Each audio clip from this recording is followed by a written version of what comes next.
and so it's also nice to talk with you again, Adam. It's been a while, and it's always fun talking to somebody who really knows his stuff. It's because there's plenty that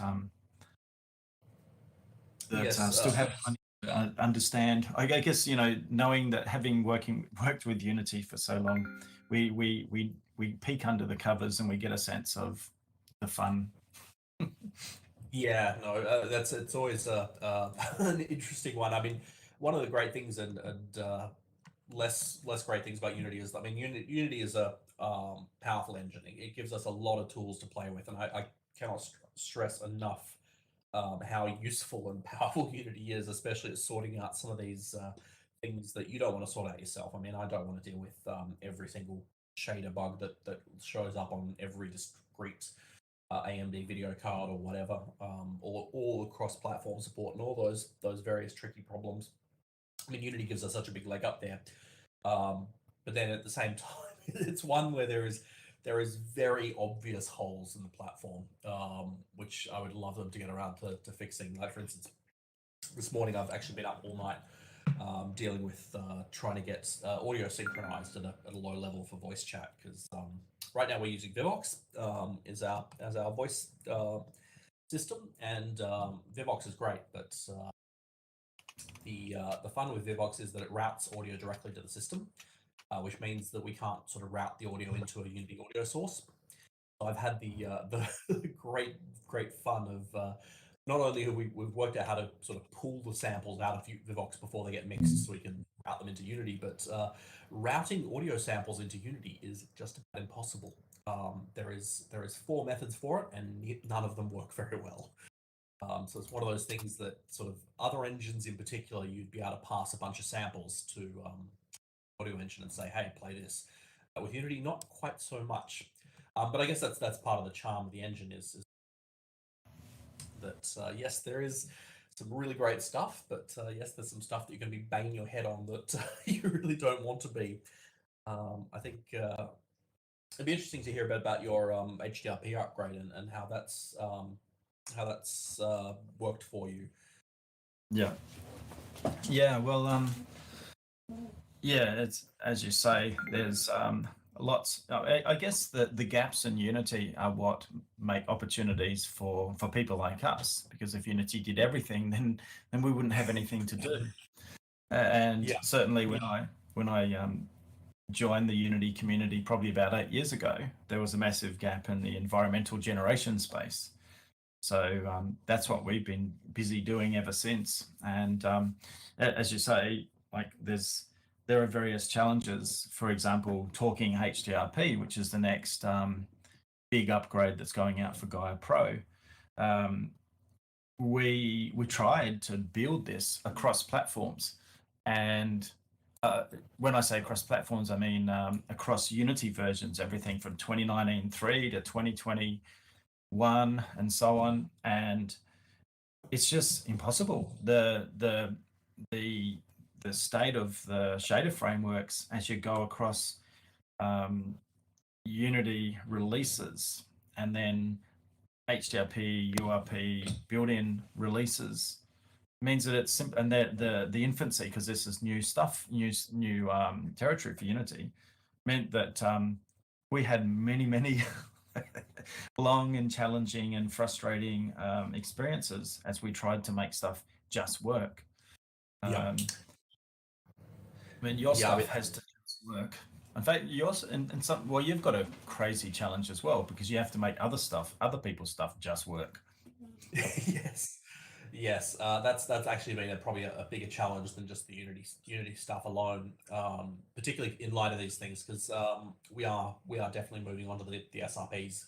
But the trick is that the SRPs aren't compatible with every target device. I mean, what runs HDRP is not what the standard renderer runs on.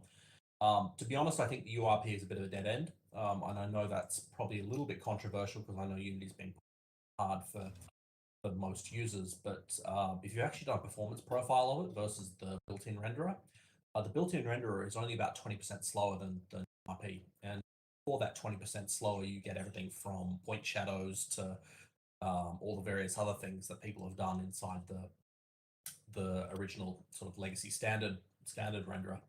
But HDRP is something else. HDRP is very pretty. For those who are sort of watching at home and wondering what the hell we're talking about, Unity has been upgrading to a new rendering system, and it's built around all the various modern shading tricks that you see in most AAA games these days.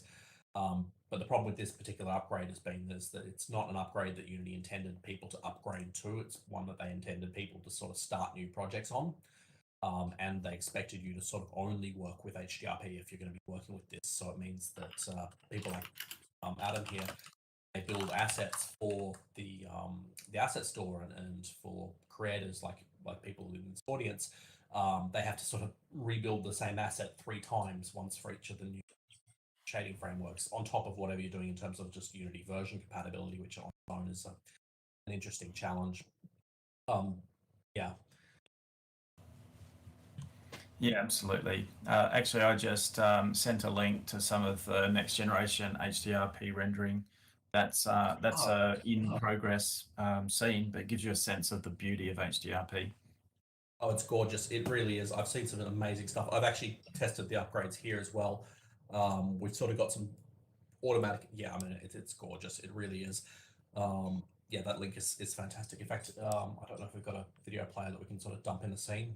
If someone from our technical services wants to set up a video player behind us, feel free. One of the perks of working in a virtual world here is that all this stuff can be tweaked and edited in real time, which is, again, it's actually one of those things that Unity does very well that competing engines don't.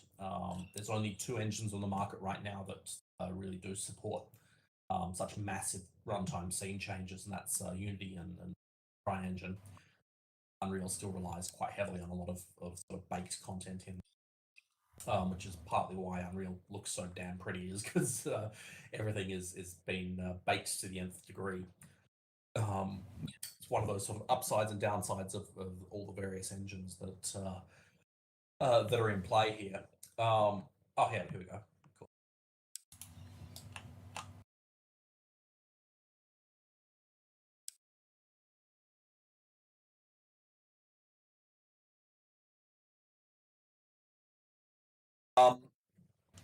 Yeah, so I mean,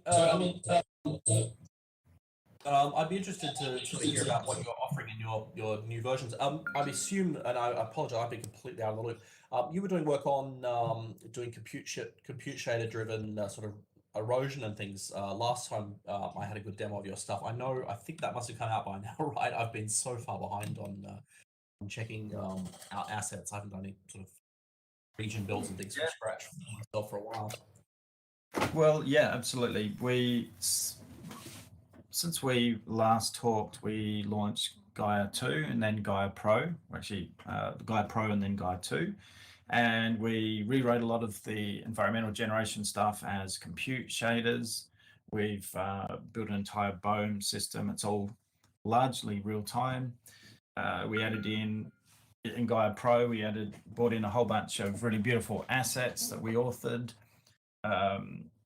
Biome systems, water systems, lighting systems, sound systems. We sort of made it almost an all-in-one sort of click a few buttons and here's your scene. And then Gina, we've done a lot of extra work there as well. So Gaia is more of a design time generation tool. And then Gina is more of a runtime generation, but works beautifully at design time too. Shall I actually do a bit of a demo? Oh, yeah. If we've got any sort of video, I think we can throw it up in the back as soon as someone's done saying they're done. Sound gone? I'm assuming you guys can still hear me. Have we got any sound issues? Yeah, I can still hear you, Adam. Okay, yeah, cool. Okay, cool. Yeah, and can you hear this, Adam? Yeah, I can hear that, Adam, as well. Yeah. Yeah, I mean, so I can talk a little bit about what we're doing as well. One of the big things that we are working on at the moment is getting away from Unity's internal formats, which has been a rather interesting challenge. Currently, the way Sinespace works is it's pretty heavily reliant on 2 things. We've got our own little optimized version of the Unity asset bundles, And by optimized, I mean that we use asset bundles for most content, but we actually run a couple of bits of content out the side. So, for example, to give you a very quick example, textures. Texture content is actually a very large percentage of what people download here. It's probably around 70%, and then the remaining 30% is just entirely meshes. And there might be 1% on just sort of the game object positions and things. So right now we're using asset bundles for storing the vast majority of that content, but do textures out the side to actually have some out into PNG and stuff, because that's sort of the network better than runtime that Unity do. We're actually shifting towards a completely custom format now that we've spent a while building, and that actually gives us like really low level control over how everything is serialized and deserialized. And so the goal of that one is that away from the version nightmare that that Unity occasionally unleashes on us. We did a big upgrade not too long ago from the 2017 engine, 2018 LTS, and we're about to jump to in our next jump. But sort of migrating between the versions is quite a tricky job. So we've actually sort of decided that the long-term solution here is that we build our own sort of asset formats, and that way that Unity decides to break everything, we're a lot more sound-footed than we have in the past, because a lot of what we have to do in the version upgrades when we decide to add compatibility for the next version of Unity, we have to sort of figure out, okay, where's all the individual points that Unity have decided to break at this time, and how can we edit the files, or how they're adjusted at runtime, and all the rest of it, just to get the assets to load and behave themselves. And that could get trickier again when we bring in lots of third-party assets, because what we have to do is, for a lot of third-party assets, not everything, certainly things like Gaia tend to work out any work from our side, because a lot of it's just sort of baked into the scene at save time, but a lot of tools also have a runtime component. And for all of those, we sort of have had very explicit support. And the challenge there is that, again, sometimes those authors drop off the face of the earth, and then we're left with a whole bunch of content that was authored with their tools. Now we've got to upgrade it for new versions of Yeah, actually, you might be so interested in something that we've been working for about 1.5 years now. It's a product called Storm. Yep. And basically it injects any Unity scene, and if the shaders need to be modified to support instance in direct, and it'll just work. And what we do is we ingest all of the objects in your scene. We don't care if they're terrain or mesh or whatever. We build imposters for them, and then we use a combination of scriptable object and a binary format to store that. So we're getting scene speed improvements of, where you've got a large scene of Unity struggling to run it at 5 frames a second, running at 200 frames a second, massive worlds. Is that using ECS? What's that? Is that using the ECS renderer? No, it's not actually. The challenge from my perspective of the new tech from Unity is that it's here, but it's not ready. So it's all multi-threaded. We didn't need to. Basically, we were able to break the world up into the right size chunks, and to load and unload that stuff very, very efficiently, and it runs beautifully. Interesting. Yeah, I actually have to say, out of all the things that Unity have done recently, ECS has been the one that I have been most impressed with. We've actually started using it. We're using it now for rendering our avatars. Previously, we had a generation step on our avatars, which would take some time to run, because our avatars are all built at runtime. And what we do is we actually we assemble a base character. So we get the base male or female, and then we apply a bunch of morphs to it, and then we start equipping clothing, and then we copy the morphs from the base character into the clothing. So it means that if you resize your avatar, all the clothing still fits. And then once you've got all the clothing worn, we actually do then a hidden surfaces pass, where we actually look for clothing that's overlapping other clothing and the base body, and start deleting out the bits of the mesh that aren't visible, so they don't poke through when you're doing runtime animation. And it also cuts the poly count by about half. But that actual checking step, where you're actually doing all that processing, used to take about 2 minutes per avatar, all up. Now your avatar would be rendered first, so we'd actually do all the fitting and loading of clothing and things. But the actual sort of deletion passes and the optimization passes and things took a really long time to run. And we just let those run in the background before. But with ECS, we've actually got them to the point where it's no longer taking 2 minutes. It's rendering in about it was 1,600 milliseconds, so just a bit over a second.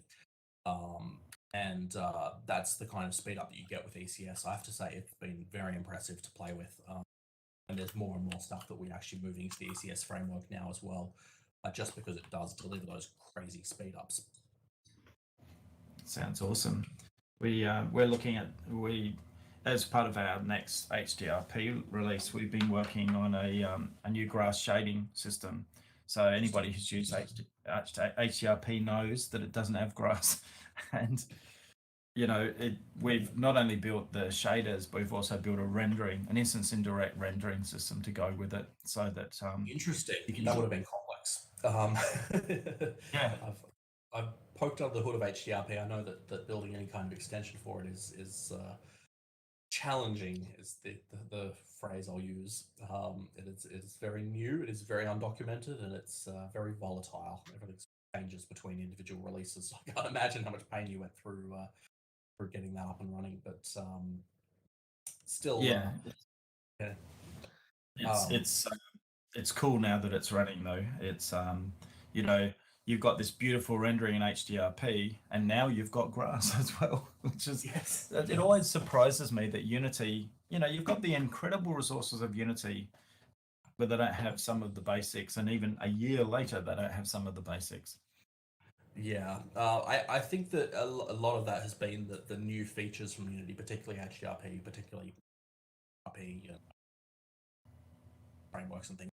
I have a feeling that they're all sort of R&D projects, and the developers are sort of treating them as, all right, this is something that we're going to work towards, but it's not really going to be production ready. And they've sort of been pushed from up high, saying, all right, you're going to make this production ready because it's pretty, and we don't want to lose out on the competitive advantage.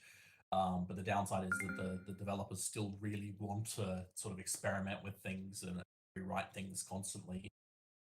Sort of a bit of a engineer-led process there, despite sort of orders from up high.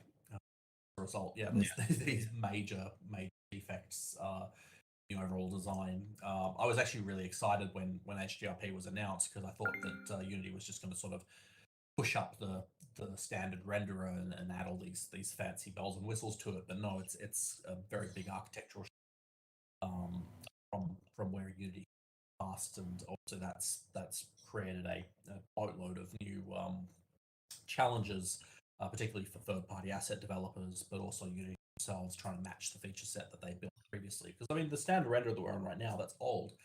In Unity last did sort of major revisions to it in Unity 5, but even it's sort of the same broad framework that's existed for a decade plus, and as a result, you've got all these sort of features that are built into it that then when people come and move to the next generation, they sort of expect the new one to have all the features that were there sort of built up over 10 years and multiple versions and lots of customer feedback.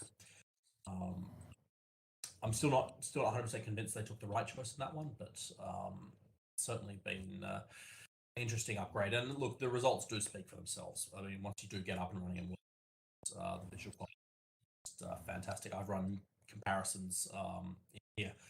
Anything using the standard shader in here, we've got mapping into the HDRP, and it works pretty well. And about 99% of content in here is shader, so it's a mostly fluid upgrade there. It's that aren't the challenge, but even when you do those things, I mean, the difference between, I've got some screenshots somewhere. I was looking for them the other day, I can't find them, but I'll have to take some new ones of sort of these scenes and comparing night and day. It's really those things that HDRP gives you gives you a lot more I guess truthfulness to the lighting rig.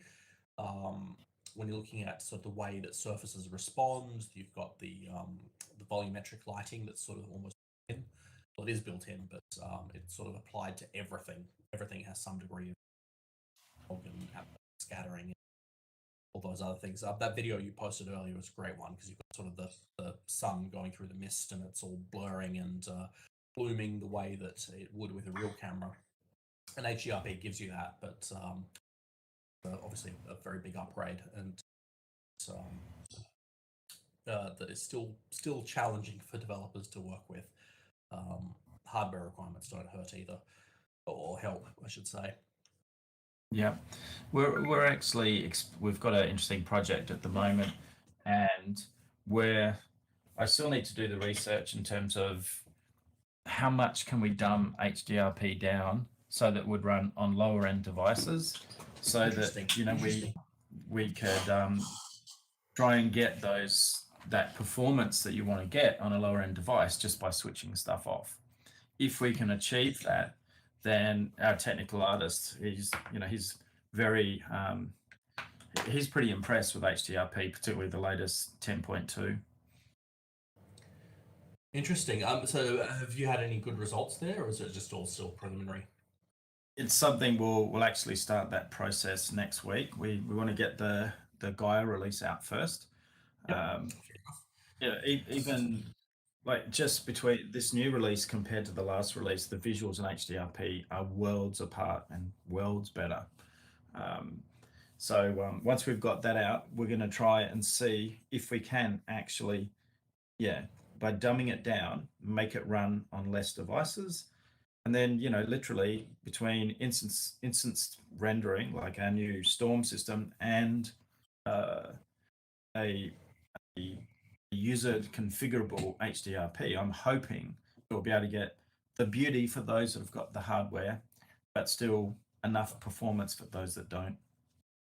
Yeah, I mean, that's our philosophy here as well, is that we really want to run the gamut of devices. In fact, if you open up the settings and go and tap between the various quality presets, you'll see that we do a huge amount on switching off things on various hardware profiles, because it's exactly that. I mean, when you're building a game or an application or anything, you really want to reach the widest possible audience, and lots of users here in the virtual world space are actually a bit of an extreme case for that, because it's very common for people to have hardware that is sort of 6 to 10 years old or older and wasn't sort of gaming hardware to begin with. So you end up with these performance gulfs that are monstrous, and then you've got things like the Intel graphics chips, which are regularly sort of a bane of my existence. Have you ever seen the performance specs on the Intel chips versus the sort of discrete standalones? You tell me. I have looked, but I can't remember. Integrated graphics always scares the crap out of me. Yeah, no, the performance difference is about 20 to 1 or higher. So you'll find that the integrated one does about 5% or less of the rendering performance of a mid-range discrete card. And it's really a challenge, because all right, well, what can you do with 5% of the resources of a normal video card? And it's interesting, though, at the same time, that certain effects and things that we're used to do actually add a disproportionate amount to the rendering cost, like shadows, for instance. I mean, shadows are usually doubling or tripling your render time single-handedly. So, okay, now we've knocked off 2/3 of our requirements with one optimization. Yeah. But even then, things like just the fill rate on sort of medium complexity shaders can be challenging for those discrete hardware. And Unity's old standard shader, it is on the higher end of what those cards can handle, unless you toggle all the various rendering options in Unity off, then acceptable level. But the kind of thing that you wouldn't think is particularly challenging for something to render, but when you get that level of hardware, it's all right. So I'd be very curious to hear how you go with lowering the performance spec on HDRP, because I mean, if I could drop the standard renderer and just go pure HDRP, of course that makes my life at least twice as easy as it was before. But I've just been skeptical about what I'm on. Yeah, I mean, probably it's just a pipe dream, but we can dream. Yes, yeah, exactly. It's always interesting. I have been really happy with the latest Unity releases too, though. I will say that I don't know how bad the 2018 upgrade was for you, but it was for a nightmare for us. But the 2020 upgrade, God, there's no work at all. Literally, going from 2019, which was our previous next gen branch, we just moved it straight to 2020. We had to make like 3 lines of code changed. There was almost nothing. Everything else just upgraded smoothly. Everything just worked. It was the first time I've ever had that happen with the. I'm really hoping that's a positive sign for future releases, because it is then move a little bit closer to the sharp edge of always been something I've been afraid of. Every time I've gone for a Unity release that's less than 6 months old, it's like, yeah, I deeply regret this. I have made poor choices, and yes, that's right. And you paid for that with lack of sleep. oh yes, yes. No, I've lost way too much sleep to Unity in the last few years. I've been working on this for a while. Yeah, there has been interesting complexities to Unity, but I think coming back to the thing we started out with, I mean, it's a fantastic engine, got a huge, wide variety of functionalities, and while I am overly negative about many of Unity's decisions, I mean, we're sort of arguing over mostly minor points. Yeah, absolutely. Yeah, there's probably something to be said for fragmentation. I think that's something that they're getting better about it. I haven't seen them fragment anything new in a while, but we are now heading to the point where you've got 3 physics engines to choose from, 2 audio engines, 3 renderers, and God knows what else. There's sort of a lot of breaks between all. Yeah, I think they made a few, missteps, particularly when they introduced the new render pipelines. So you had, 4 Unity versions plus the multiple releases per year, plus multiple render pipeline releases per Unity version, and that was met, I think, with an extreme amount of dislike from the entire community. And certainly from a publisher's perspective, it made it next to impossible for us to deliver any sort of quality and reliability. But they've learned from that, and they're, now your render pipeline releases are in step with your Unity releases, and their focus really in the last 6 to 8 months, a year, has just been stabilizing the engine and introducing more consistent approach. Yeah, I agree. I think that a lot of that sort of early problems came from the introduction of the package manager, because these developers decided that, hey, we can ship parts of the Unity engine independently of Unity. It's fantastic. You can pick which one of these submodules, but then they realized that actually it requires sort of engine level hooks to get these things to work, and now we've found ourselves in a overly complex matrix of versions and components and those packages, which obviously makes everyone's trickier. I'm hoping that the next step that they'll take there is that they're not just going to fix up the sort of linking between versions and making sure that each version is stable and does its job. But the thing I'd really like them to see, I would like them to do, is start unifying some of the components back together. Like, for instance, we look at the new physics engines. We've got 2 to play with. We've got the built-in one, which runs NVIDIA's PhysX, and that's the one that I think probably 99% of projects are using. And then you've got the Havoc implementation. You've also got the Unity physics implementation to pick from. The problem is that the last 2, in particular, don't use the same collider components as the. You're no longer adding a capsule collider or a box collider or whatever. There's an ECS version instead that you have to, which is obviously going to be tricky if you're trying to sort of build content and make it compatible with all 3 physics. Now, thankfully, I don't think there's any demand from asset store users and from general users to mix and match those components. I feel like it's something that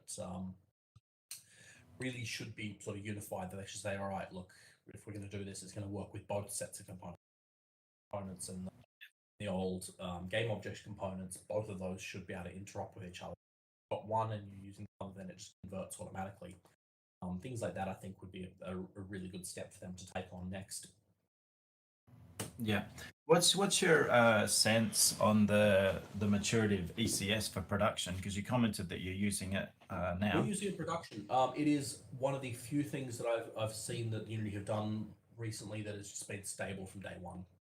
We've been using it in our avatar code. I'm moving more and more stuff using ECS because it's one of those few things that you have to rewrite your code. You have to do it differently, but the code, honestly, it's like 100 times faster. When I've done measurements on it, it's just blindingly fast, and it works. I've had no problems with it. I found a compiler bug about 6 months ago, which was patched not too long ago. That has really been the only problem I found with it. We've been using it. It's fast. I cannot recommend it enough. I think it's the best thing Unity have done in years. Yeah. Yeah, because there's been an internal debate about using ECS and jobs and burst for a new grass system. And I've gone, you know what? That means that people have to install more stuff. Do we really want to create that dependency in our systems? And so we've sort of steered away from it.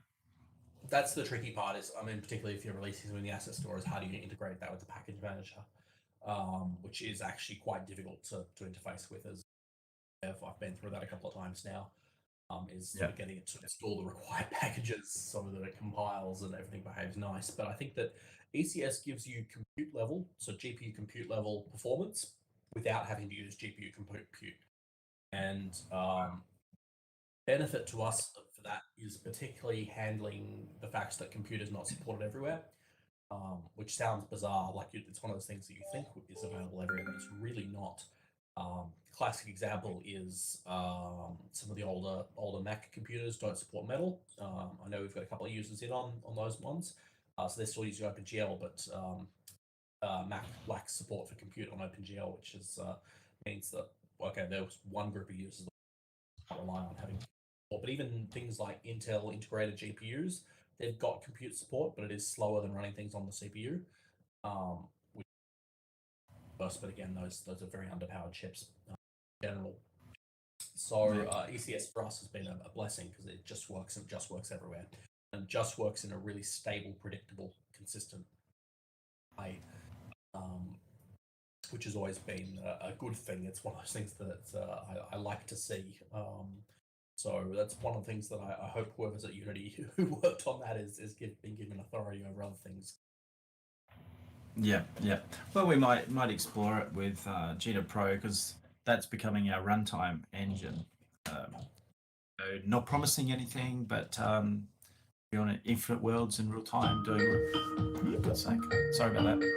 That noise I'm used to. Yeah, if you want high performance with massive worlds, then that's where we're headed with that tech. Yeah. Well, I mean, that's the kind of thing that ECS is built for. It really is. I mean, Unity did that big sci-fi skyscraper scene before, and I think that had about 4.5 million objects in it.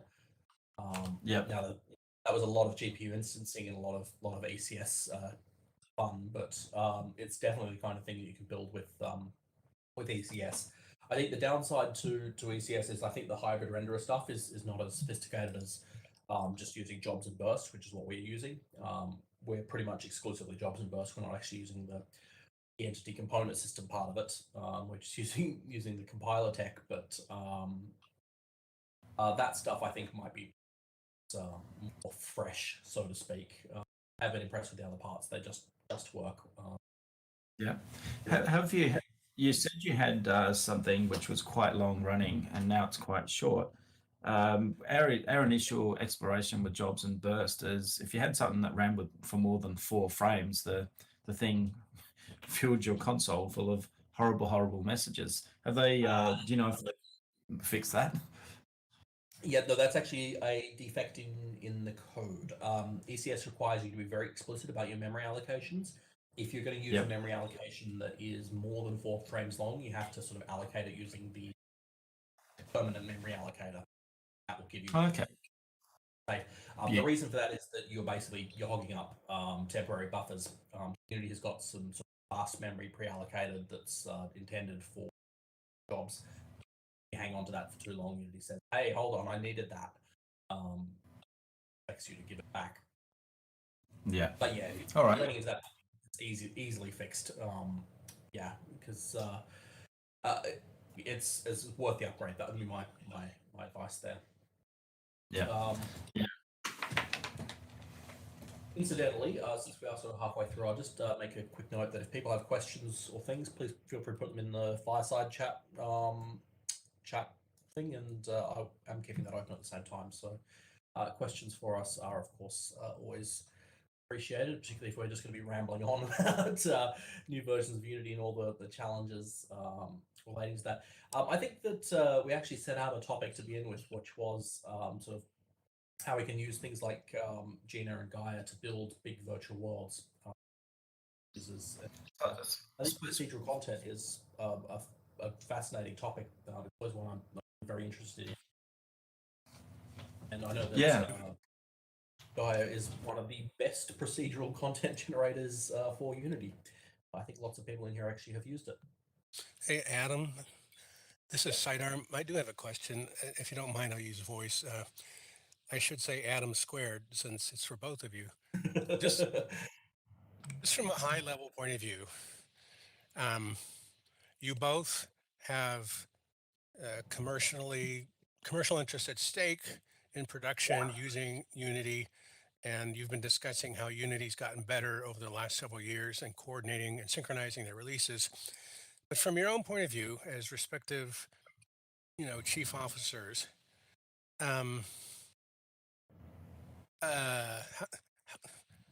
what do you predict? Is it really going to stabilize? Is it already stable? I mean, what's in the next 2 to 5 years? Is just what's your outlook? Yeah, my personal outlook is I think it has to, and that's because Unity is now a public company and is getting really big enterprise use, not just for game developers. Like game developers, and I'll include us in that, have traditionally not cared too much about rough edges on our tools. They're always cutting edge. You always expect some kind of problems with them. But enterprise users, people who are sort of using Unity for sort of commercial parts of their business. So, for example, Unity's been pushing quite hard into people doing construction industry stuff. So, be able to sort of preview buildings for architects and get construction managers to modify those things in what's actually been built and so on and so forth. For them to be able to do their things, they need software that's really reliable. Because a problem, like a bug that a game developer would normally just spend another day working around, could cost literally millions of dollars for a lot of those customers. So for their perspective, they've got a really strong requirement for ultra stability, ultra reliability, and things like that. Because Unity's been pushing more into those kinds of things, that they have to focus on, even if that comes at the expense of development speed. That's certainly my perspective on it. Thank you. Yeah, look. So obviously, I've bet my business on Unity, so I'm very invested in Unity's success. My sense is that the engine, there is very definitely a big internal focus on stability. You're starting to see that come through in 2020.2, I think, is their best release to date. 3 just came out. Yeah. Oh, right, it's out now. Another version.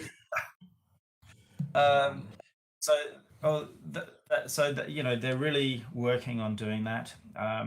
They're also very, as Adam mentioned, they're a public company now, and we know from our, we focus on procedural content generation. They say content is king, and actually the demand for content is growing, in our opinion, exponentially. So you've got these amazing trends happening in business: games as a service, content as a service, movies as a service. So there is a drive from Unity to ensure that their platform can work in different contexts.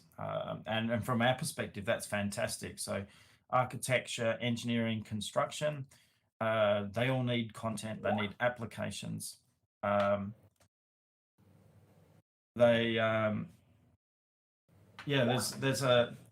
a huge growth and demand. And interestingly for us and for Adam as well, the COVID and the way it has actually changed the dynamics of how people consume content and how people connect, it's actually opened up massive opportunities. So we're both starting to get really interesting opportunities in business on Unity that couldn't have dreamed of 7 years ago when I started this out, or 8 years ago, whenever it was. So yeah, I think Unity is an interesting company. It's coming. It's interesting, I think, also that Unreal smashes Unity in the marketing department. But Unity is a solid engine, and it's going somewhere. Yeah, I think that leads back a little bit to what I was starting to talk about with procedural generation, and that is one of the things that Epic have been doing in particular. You might have noticed is that they've been snapping up content generation companies left and right. Have you seen that? They just snapped up a new AI content generation service, and they also just snapped up Reality Capture, who do photogrammetry, that's converting photos into 3D objects. And I think that's going to be very interesting over the next couple of years. I have been seeing some of the stuff being done with neural networks for AI-driven procedural generation content, and some of it's just mind-blowingly good. I'm sure you've seen absolutely. Last couple of days, all those videos popping around where that was it like Woobly AI, Woobly is converting sort of single frame photos into full videos that are animated and lip synced and things. And I'm looking at that and it's like, that's pretty damn clever. And I can't wait to see how that evolves in content generation tools, because I have a feeling that we are going to get to a point at some point in the future where part of an artist's job is going to be building training sets for AI assisted tools that can actually sort of do the heavy lifting for you. Because I mean, when you build a scene, like even this particular scene, I whipped this one together originally in a couple of like an hour or two. But like in these types of scenes, it'd be great if you can get sort of AI to do. I mean, the first step I think would be detailing, where you're sort of getting rocks and trees and things planted in a aesthetically pleasing way, being trained content. But I can see that going so much further. Have you played with Houdini? Yes, I have. It's a very powerful tool. In fact, we're looking at integrating it with ours. Interesting, yeah. And I'm sort of seeing that as a sort of a 0.01 of where I think things will get to in this space. I think that's going to be something that over the next couple of years, the tools that people play with are going to be exponentially more powerful than the tools we have today. That's something I'm desperate to keep an eye on, because just is fascinating. But as I said, Epic have been snapping up all these companies doing this space, because clearly they've got that in mind as well, as that they want sort of artists using Unreal Engine to be able to be as productive as possible. So they're obviously doing quite a bit of R&D in that space, and I think Unity has been a little bit. I remember at a keynote, this was just when they did the Book of the Dead demo, so that would have been what, 2017 was it? 2017, 2018. It's quite a while ago now. Unity were doing work on neural network generation of plants and trees. They did a very brief demo of that, and I never heard from it again. But obviously, clearly, Unity have some finger in that pie, and I hope that that's something they're investing heavily in as well. Yeah, absolutely. They do have a machine learning team, and they're doing cool stuff. They've got teams that are doing things with GeoIP and mapping and all that sort of stuff. There's lots of interesting stuff going on internally at Unity, and that's why I think that they're a company to watch, because they're not sitting on their hands while Unreal's going and snapping up and making noise about other companies. So on the texturing and the environmental generation stuff, you will see interesting stuff coming out of Unity in the not too distant future, my sense is. Yeah, absolutely. Have you guys started playing around with any of this stuff for sort of Gaia 3? I actually, I frustrating. That's frustration. That's my frustrated laugh. I had an amazing AI guy. So of course, in a company that specializes in content generation, AI, I'm paying very, very close attention to this because it affects what we do. And I had an amazing and top guy from Samsung join us from their AI team. And, interesting. Yeah. So he announced his resignation, and they basically turned around to him and said, "No, you're not going. What do you want to stay?" So, we're a little fledgling company in the Unity ecosystem. We couldn't compete with Samsung for that level of talent, unfortunately. Yeah, no, it's a hot space, and I can certainly see why. We've got a couple of people in our staff who do that stuff, just side projects, not on the clock, but it's certainly something we're keeping an eye on, because I think that that is the future. I think that's where things are going to go, and it's going to go there very rapidly. It's going to be a case that we are today with tools that are primarily driven by algorithms to tools that are primarily driven by trained networks, and I think that changeover is going to happen in a blink. It's going to be, oh wow, this just does things so much better, because the capabilities for these neural nets now. Training data, of course, is the magic question. How do you sort of train something and say this is aesthetic and this is not aesthetic? Sort of how many instances do you need to do that? But certainly, once someone cracks that that puzzle, then I think it's going to open up a whole world of really interesting products that we can't even dream of today in terms of what their capabilities are going to be. Yeah, basically. yeah. What brings us to As a company that, with Gaia and Gina, we specialize in environmental generation in the Unity ecosystem. I look at this, and Unity is really our competitor too, right? They want to up the engine. So it's a really interesting and delicate balance. It's like David and Goliath. And you'll absolutely see things coming out of us, and we'll start to announce them in the next, in the coming months, where some of them we've already started to talk about in terms of we're moving more from being, even though we want, to support, and continue to develop our tools, our approach will be more integrative than disruptive. So whatever the next latest and greatest thing that comes out of Unity, we'll just adapt it. We'll probably add a bit of value to it, and then we'll leverage it and give it back to the community. Yeah, no, absolutely. And I think that Unity's relationship with their ecosystem is always a bit of a complex one, because obviously they want to do everything themselves, but I think they also realize that they can't come even close to it. There's tools on the asset store that stun me sometimes, that do things very, very impressively, that sort of Unity have got to realize that they're sort of competing with individual specialists who know that domain inside out. So I think that they've benefited tremendously from that community. Obviously, they don't want to harm it, but obviously at the same time, they do want to be able to sort of do whatever they want to do to the engine, and that love and hate relationship they obviously have with all of us external developers who are doing stuff with the engine. But it is so extensible. I mean, it has been built for us to do that, and I think that's always been Unity's strength, how extensible the engine has been. Yeah, absolutely. Yeah, so let's see, we've talked about procedural content. I think we've talked a little bit about virtual worlds and streaming large worlds, and obviously we've talked a lot about Unity. So I'm happy to open up for another question. If someone, feel free to put it into chat, or I guess you can speak up. Answer.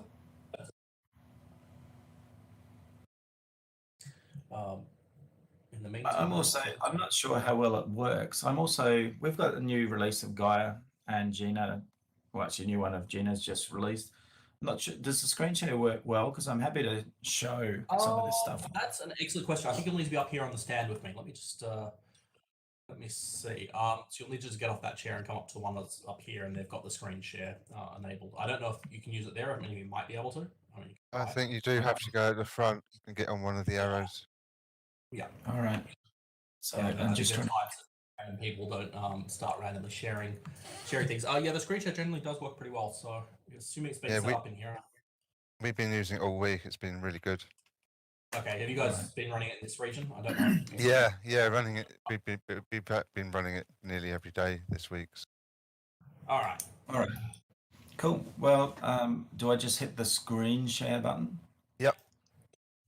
It says screen share off. I'm going to click it. Screen share There you on. go. Okay. Is it coming through?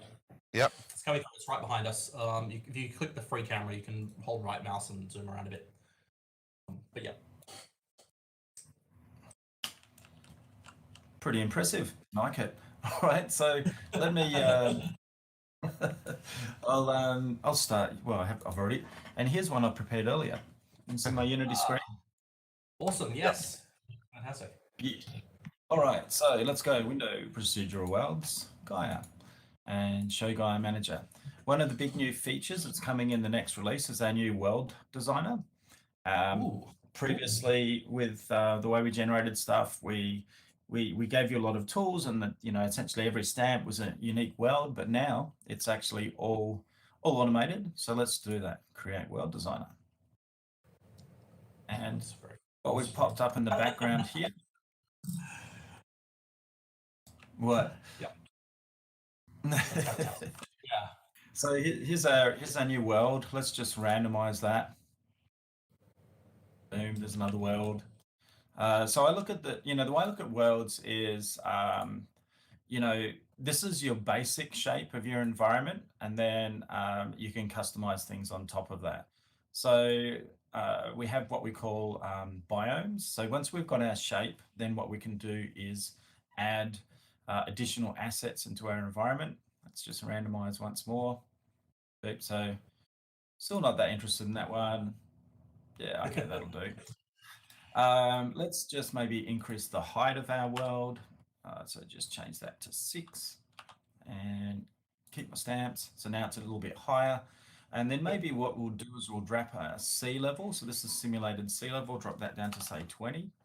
And then we've got a random environment. Now, the interesting thing about the new stuff we've built is you can build massive, massive, massive environments. And what we do in this view is give you a simulation of your continent. Now, for speed, I'm making this quite small and quite fast, but you can go nuts for it.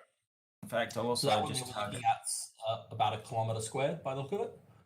Yes, it is. But I could go, well, let's make it say 4 tiles, 4 by kilometers squared. Yeah, about 3 miles each side for our American friends. Yeah. So it's just updating, and it doesn't actually. When you go to the larger environments to make it run fast, we don't actually show you everything. Although this is literally hot off the press overnight too, so I'm showing you pre-release software. I always So the like last doing one, demos living dangerously. Yeah, exactly. There's nothing like a demo where you just haven't actually tested it. So there we go. There it is. There's our entire environment we've just generated. We can surround it by water or mountains, or just make it big. And the interesting thing about this is Gaia Pro has streaming built in, so it can do massive, massive worlds. You can make 100 kilometers squared if you're prepared to wait for it. So let's just go with that. How big can you go? What's the biggest you guys have done? Well, I haven't actually. We're actually in the process of re-engineering our stuff.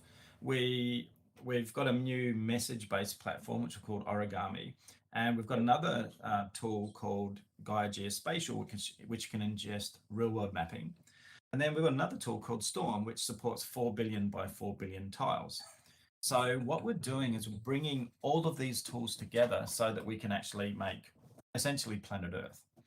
So that's in order to do that, you sort of have a number of things you want to do. You want it to be parallelized. So our new messaging platform will allow us to distribute this out to the internet across VMs, for example. So the answer is not that big, maybe 60 kilometers or whatever, but the underlying tech and where we're going in the not too distant future, we'll be able to do massive worlds. So let's go generate world. Yep. Damn it, I didn't want to do that. I wanted to show you something really cool. Hey, but that's we're okay. getting a tile. Yeah, so it's building. This is a really dumb demo for a quick way to do it, because it's building 16 terrain tiles. So it's going to go slower because we're doing more work. Yeah. I guess it's a way of stress testing it in a nice demo, which everybody can see. Yeah. For pre-release software. And it's still going pretty quickly though. Yes. We do some stuff with streaming terrain. There's an unreleased feature that's sitting in here, which is our voxel terrain system. And the demo region I built for that is 81 kilometers by 81 kilometers, but it took literally by about 5 kilometers on the vertical, and that took, I think it was the better part of an entire weekend to generate the actual data for. So we had to build sort of this stuff so much faster would have been wonderful, because obviously you don't get too many preview passes when you're doing a generation that takes sort of a few hours. Yeah, absolutely. Yeah, it's you don't get too many options at all. You just press that button and hope for the best. That's pretty I'm much just going to it, actually, I'll just redo this, but as small instead, and just generate our world again. Now this will be an interesting test. Does it destroy the original world as it creates the new one? Oh, look at that, it's working. That's a nice bonus. So now I'm going to add cameras. So another thing we do is we automate a lot of the setup for you.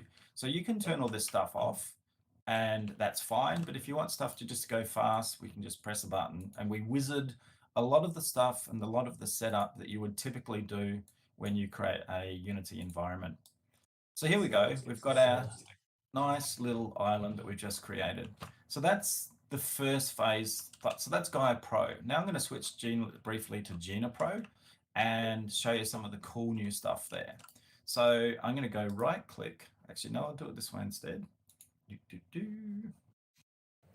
No demonstration is complete without a little sing to yourself while you've got all these people listening.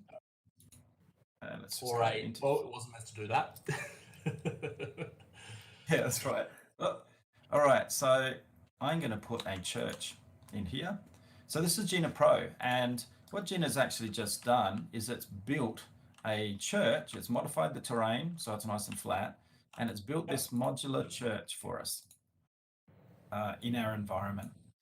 And then let's just quickly go and add a few other things. So I'm very conscious that we're very short of time. I don't think anyone's in a rush. I've got nothing after this, so yeah, feel free to take as long as you want. I think we can run over. All right, beaut. So I've just added another cool thing, and it's not that big an island, but maybe we'll put one more thing over here. Let's put a farm. So what we did with Gina is we integrated a free, so just for sample content, we integrated a free package, a free system called the Fallen Grounds. And these are all modular kits that have been made with that. And everything has been, it's the underlying spawning systems have actually chosen how, and every single time you generate this, it'll be unique. So there we go. We've got some stuff. Now let's add a road. Actually, before we add a road, let's add a river. I'm going to put my river over here. So I'll go Gina, add river flow, click here, and it's worked out where the optimal place is.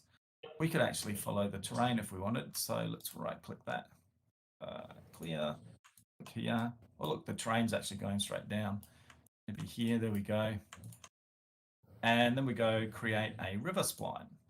So this looks pretty horrible when you first look at it because the terrain itself doesn't have much resolution. So what we're going to do is carve a hole in the terrain. Let's just make that a bit deeper, maybe a bit wider, and then go carve. Now our river conforms nicely to the terrain, and we've carved this hole in the terrain for it to flow down. So what I'll do is I'll go into my river and I'll increase the depth of the water. And there you go. Now we've got a nice river. And then maybe the next thing I'll do is I'll put some reflection probes. So hit like Yeah, that is significantly faster. I think that this is something the testament to how much procedural tools are really changing the game for these things. Because if you want to build a big complex scene, I mean, you've built a scene that is of reasonable complexity. That I mean, a couple of years ago, maybe more than a few, but like before they started really using procedural tools in the game industry, and like a scene just at this level of complexity, I can't imagine how much time it would take. It would take a while. Like you'd be talking at least an afternoon's work, if not more, for work that can be done in just literally seconds. Yeah, absolutely. So now let's add some roads, right? We want to connect this stuff up. So I'm going to go Gina, add a road spline, and we'll go click. And this is a new feature. So in Gina, you can tell the roads where it's going to go, right? But a new feature that we've added just in this latest release, if I go open up my pathfinding and turn it on, and now go click, Gina is actually finding the most efficient way across the across the terrain for you. Then I'll go, I want to join this one here over to say here, let's see. Sometimes it has a bit of a problem finding it, and it's like, oh, hang on, you got to change your settings. So let's maybe increase the maximum grade and see if it finds its way. There we go. It's found a way to join those roads together, those environments together, and then just down here I can maybe turn off pathfinding and finish my road. Then the next cool thing about our road system, let's say I wanted to join.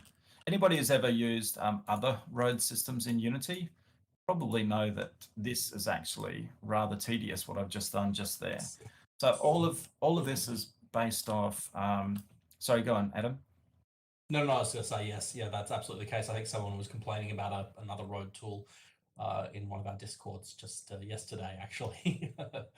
Yeah. It's this is the development of this comes out of real world mapping applications, and in the real world, roads are higgledy-piggledy. They're just nuts. So everything you're seeing here is dynamic. So the last thing I'm going to do with my roads, or the second to last thing, is I'm going to carve them. So carving is this concept of, and what we do is same as with guides, we visualize what's going on here. So let's increase the smoothness. If we wanted to, we could actually put a bit of noise in there. So we create a bit of an interesting shape in the terrain. I tend to find that I personally don't like our default settings. It gives you a bit of a sense of how a bit of noise would work. My frequency maybe drop down a bit. And then we hit carve. So now what we've actually done is we've created a road mesh. We've used pathfinding to naturally follow the terrain. We've carved into the terrain around the road mesh. And the next thing I want to do is maybe put some lights along our road. So I'll go into my spawners here. But wait, there's more. Let's sorry. Content resources. Spawners. Let's go lights. I'm looking at the wrong thing. Go to Gina. Where? Spawners, lights, street lamps. So I'll drag that onto my spawner. And what you see on our spawner now is there's all these little green dots. And that's telling us where this thing would spawn along, how often this thing would spawn. So what I'm going to do is going to offset it by, say, 4 meters. There we go. It's on the edge. And then I'm going to spawn. So what it's just done is it's put all these street lamps along our spline. And I'm going to align them to the spline and rotate them. Where's my rotate? No. Offset rotation. There we go. Cool. So now we've got a perfectly set of things, of lights. Now I'm just going to get rid of that one. It's not quite smart enough to realize that one's in the middle of a road yet. That's one of those things we'll sort shortly. And probably I need to smooth the terrain a bit there. We get most of it right, but sometimes the bump in the terrain is just a bit much for the mesh. All right, so what we've done is we've created an island. We've put some roads in there. We put a river over there, and we put in some stuff. So let's finish this off and finish this quick demo. So I'm going to go back to Gaia. So remember, at the start of this, we use Gaia to create our environment. So let's go to Gaia Tools, and I'm going to go back to my biome. And I'm going to just spawn the rest of this biome in. I'm going to turn mushrooms off because they're a little bit, they get a bit excited about the roads and tend to spawn around the roads a bit too much. So what's actually happening now is we're using the power of Gaia to now fill in the rest of this environment and finish it off. So adding trees and rocks and some little villagey stuff and so on and so on. So let me press play and show you what we did. I should have done one more thing.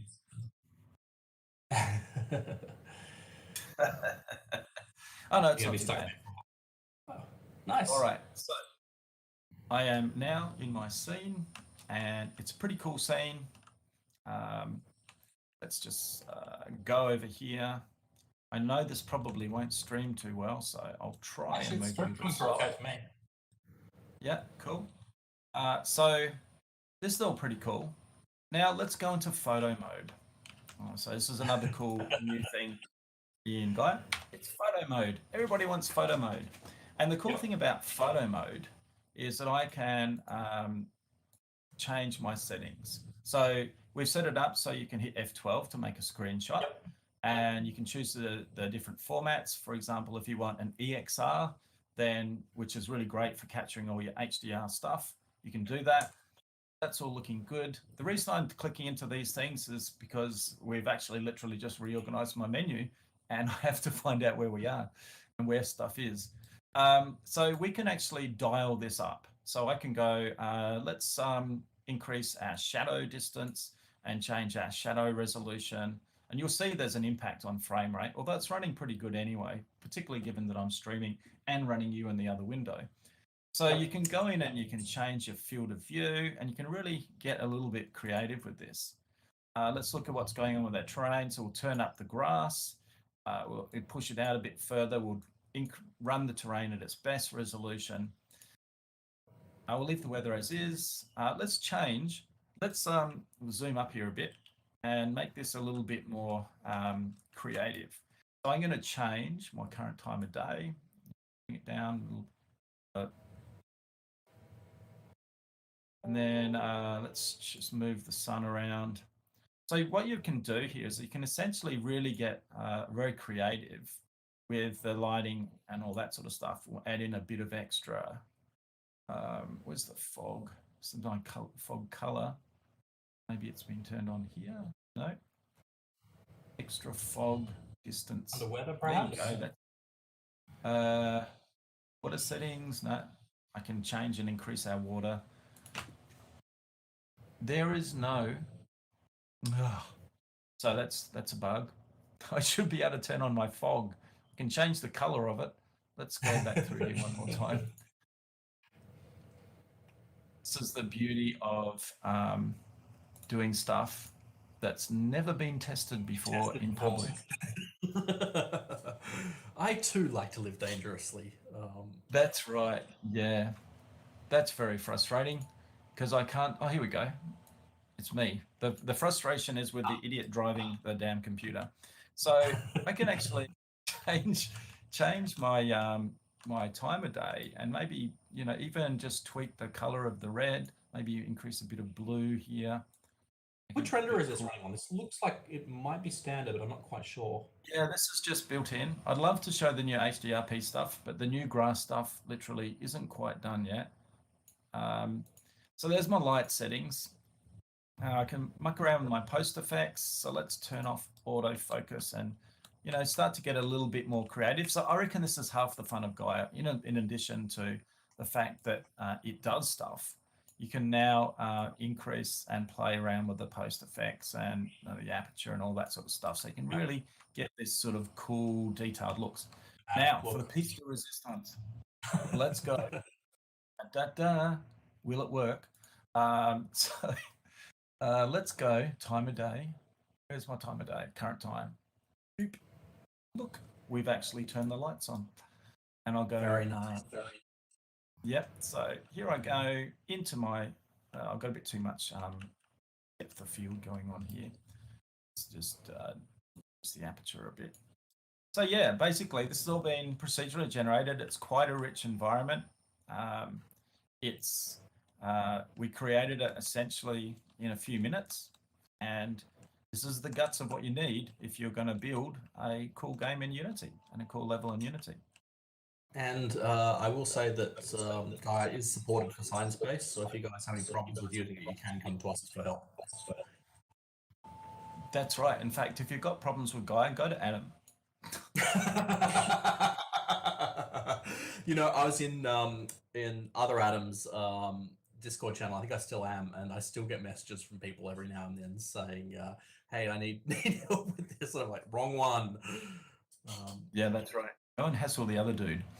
But yeah, we're pretty excited. Between Gaia and Gina, you've got essentially a very, very powerful set of semi-procedural. I call it artist-driven procedural.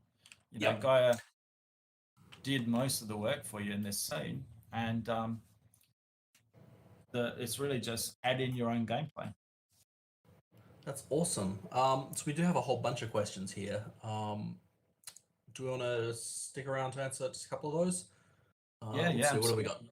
So there's one about doing cliff overhangs, tunnels, and caverns. So I think that's in the realm of more voxely stuff. Well, so I can talk to it. In the not too distant future with Gina Pro, we'll be adding the ability to build mesh terrains and texture them in runtime and design time, and that's coming. I don't have an exact time on it, but it's certainly high on my list of priorities for things that I want to do. Coming also will be a new terrain shader, so as a replacement for CTS, that'll be coming. And then what's also interesting is because we have another product called Gaia Geospatial, which brings all of the power you've just seen here in terms of creating environments to mapping. I've got a question there. We've been, for reasons I can't talk about right now, but if you're a member of our community, keep an eye on the events calendar sometime around May. The Mars rovers actually have DEM data. Does your geospatial load from DEM, out of curiosity? I have a prototype that loads DEMs, and we're about to start on a new generation of this stuff, the next generation. So currently we can import from Mapbox. We'll shortly be able to, I think we'll probably focus on Esri next. And I have a DEM prototype. Like I actually made a Mars at one point, which was pretty cool. Oh, interesting. So I could automate that. And if there is a interesting commercial opportunity, you know where to come. Yes, yeah, no, this one's not a commercial opportunity. It's to do with a speaker. But as I said, I can't talk about that. I think I've already said too much. Since I know this is recorded and someone's going to come yelling at me, so it's no doubt in the next hour or two. But yeah, that's been one that I've just been curious at because the DEM files are available from the high resolution maps. You can get height maps of the whole planet, but the high resolution stuff is DEM only, and that's always a bit of an interesting one to convert into a unit terrain. One I'm curious about playing with. There's another question about importing your own items and buildings and things. I assume it's relatively easy to set up the Gina procedural prefabs. Yep. There's a bunch of video tutorials on the new Gina Pro, and we're about to do a whole bunch of new tutorials on Gaia Pro too. This new release with the World Builder, it's very powerful. Our existing tutorials on asset ingestion in Gaia Pro, we had one, we deleted it because it wasn't very good, and we've got a bunch of new ones coming through. So yeah, you can do it. The Gina documentation is quite comprehensive, and Gina, there are some good tutorials, and there's more coming soon from Gaia. Yeah, fascinating. Well, look, thank you for your time. I feel like we should have done the demo earlier so we could play with it a bit more over over the hour, but thank you very much for coming along anytime. And it looks good. I now want to start playing with it. Gotten out of the habit of building regions. This feels like something that I should really be doing. Well, as I said, thank you very much for coming, and it's been great talking to you. And thank you everyone else who's come along to watch. And thank you very much for the invitation, Adam. Appreciate it. It's always good to have a yak. Are you still in Sydney?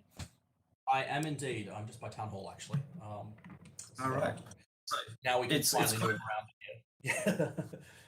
It's kind of funny because we're talking to you all, and we both live in Sydney, Australia. Yeah. Well, that's actually, I mean, it's one of the things I like about this platform, and this is the self-promotion part of the talk here, is that I really like doing talks like this instead of with sort of video chat. It's so much more relaxed than doing that, and I feel like it's actually not too inconvenient. If you've got the web link, which obviously you're on the desktop here today, but the web link one is also really convenient for the audience to drop in, drop out the same way. Really cool. Anyway, that's probably enough for self-promotion from me today. But thank you all for attending, and we will see you all at some point in the near future. All right. See ya, and thanks everybody. Great. Thank you, guys.